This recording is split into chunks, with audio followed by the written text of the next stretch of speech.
Maglalaro sila.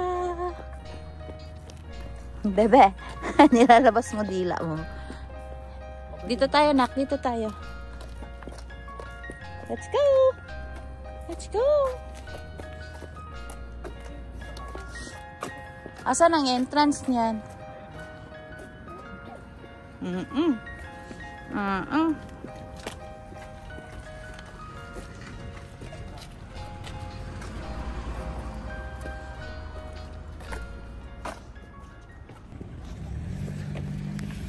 Dito kami indoor playground ngayon, guys. Age! Ayun na. Stand up, stand up. Kasi day off si daddy. So, papalaroin namin yung mga bata. First time nila dito ngayon. Dito sa hide and seek. First time ng mga bata dito. Oh, come on. Yay! Oh. Go inside. Go inside. Wow! Wow! Wow! Asan? Eh, maghuhubad pa ako man. Ethan, Ethan! Eh?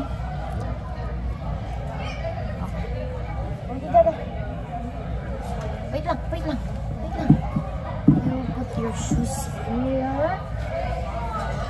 And mommy's shoes. Mommy's shoes.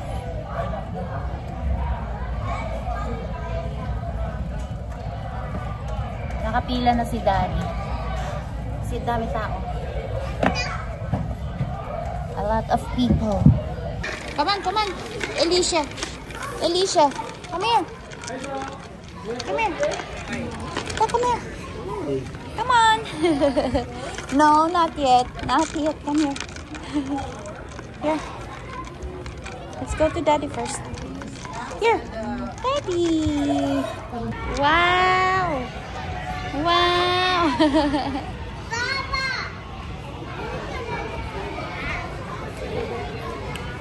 Wow.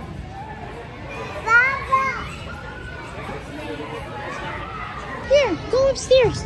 Go upstairs to go a slide. Come on, come on. Go, go, go, go. No, nag-slide sila, oh. Come here.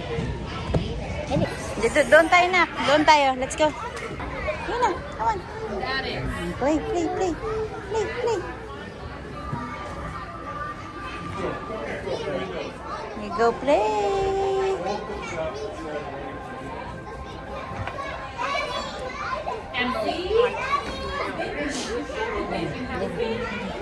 Dito tayo.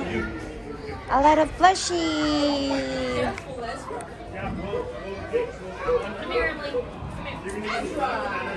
What's that? What's that? That's a shell, okay? It'd be nice to baby, okay?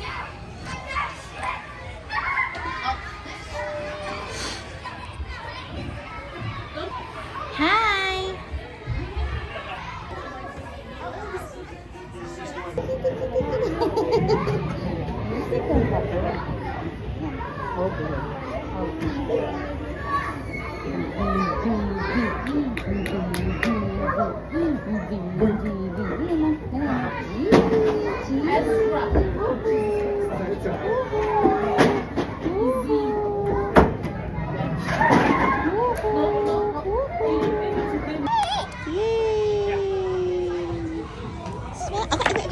It's okay. It's okay. It's okay. Oh, right again. Right again. Right again. Go, go. Slowly. Good job. Yay. Oh. Ina, takbo. Takbo. Takbo. Yay. Uh-oh.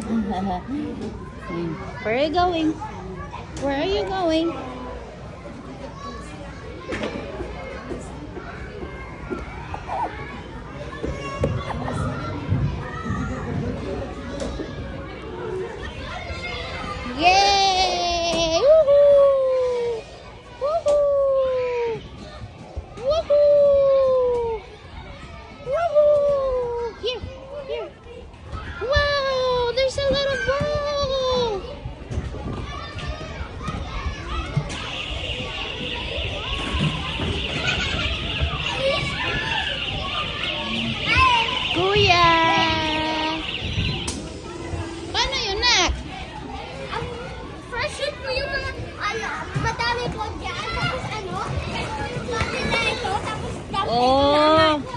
you try nga.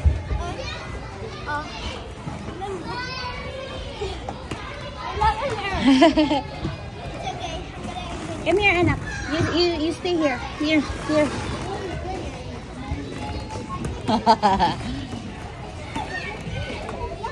Wala man. Mami, kailangan shoot mo. Let me show you. Or shoot ka ng ball. Yan. And this. And after that, Mami, look. Dito yata eh. Then, Mami, press mo ito.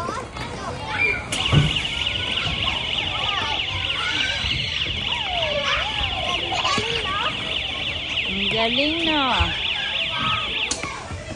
Diyan yata nak eh. You put a lot of ball there.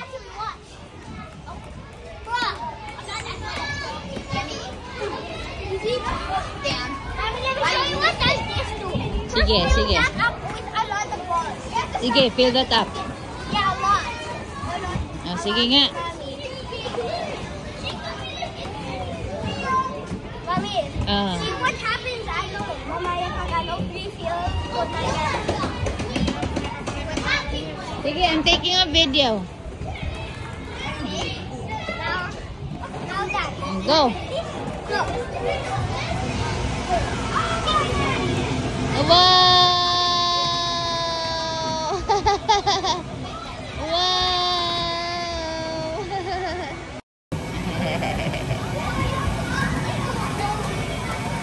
Oh, this is a fast place. Daddy,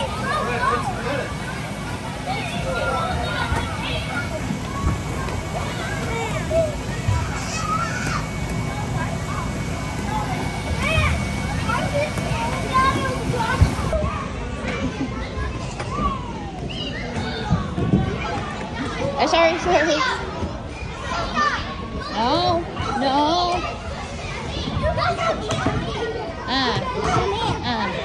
Mami, tingnan mo. Yan, maganda yan. Ang ano? Mami, maganda yan. Oo nga no.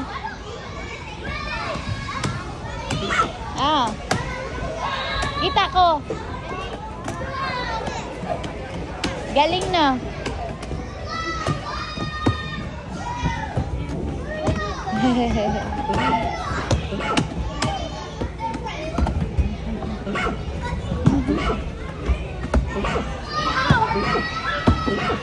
You push the light. Where's the light?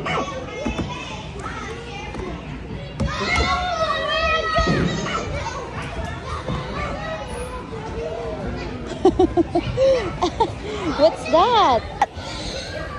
Wow! Ang ganda! Yay! Elio! Look! Ganda, no? Oo. Wow! Ay, alam ko pa paano gawa ito. Ano? Alam ko pa paano gawa. Wow! Beautiful, no? Oo. Meron pa isa dito sa mga mami. Meron pa isa. Asan?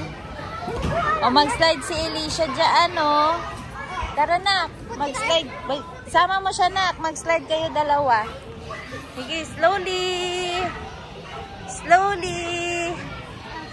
Si mami first ha, tapos kayo para mag-video si mami. Go!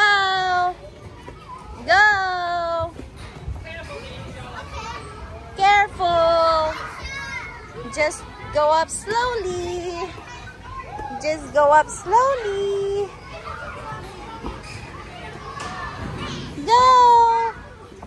Slowly.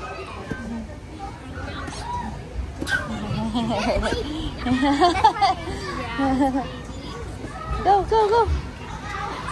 Slowly. Hayaan mo lang siya. Mami muna, ha? Mami muna. Okay, go!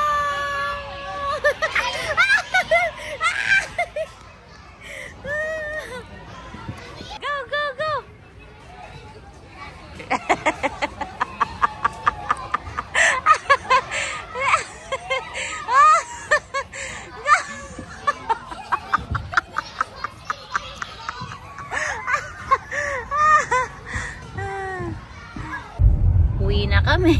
mo si Elisha nakatingin. Kawawa natin.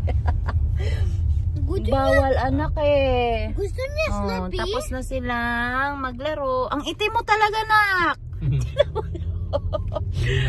Parang nasunog ka talaga sa lamig. No. Oh, sorry Ellie. Bawal ka sa sweet. Next time na.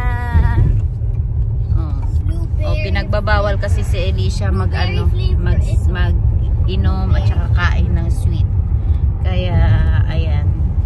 Para hindi siya maging picky eater. That's like blueberry kuya. flavor ito. Blueberry. And wala na kami gaanong snow. Yan, lusaw na. Maganda ang weather ngayon. Ayan, Costco na yan, Daddy. Yan. Bibili lang kami ng pizza. So, andito kami sa Costco, guys. Bumili lang si Daddy ng pizza kasi mas mura ang pizza dito sa Costco. At saka sobrang laki na niya. And hindi kami pwedeng doon sa loob kumain kasi, ayan, si Elisha gising. Sigurado mag-iiyak yan doon. Tapos si Pio ay tulog din. So, dito lang kami sa sasakyan. Tapos, uwi na kami after. Ayan guys, so Costco. And weekend kasi ngayon, napakadaming tao. So expect talaga na maraming nag-grocery and marami din kumakain sa food court. Ano, bebe? Are you sleepy? Are you sleepy? Daddy, our date. Ay, kumain ka na? Hindi siya kumakain. Ang laki ng pizza ng Costco guys, oh. Magkano ba? 12 lang. 12. Bahay na kami guys. And sobrang sakit ng ulo ko. Masakit ulo ko. Ngayon, tulog mga bata. And, yeah, pahinga muna. So, ayun na nga guys to. Kwento ko lang. Kasi marami akong nakikita na yung mga anak daw nila is nagiging picky eater daw. At the age of 1 year old or 2 years old. Yung mga ganon. Sa panganay namin kasi is nasanay siya na kumakain talaga ng matamis dati. Kasi syempre, ano pa kami noon, baguhan na magulang. So, hindi pa namin alam yung mga ganon. So, excited kami pakainin. Like, pakainin lahat. Kung ano yung gusto namin kainin, kinakain niya. Ice cream, cake, chocolate, kahit soda. Pinapakain namin siya. Walang limit. Walang limit yung anak namin. So, it's too late already. Kasi nung time na naging picky eater na siya, hanggang ngayon, biruin mo, ilang taon na yung panganay namin, magi 8 years old na.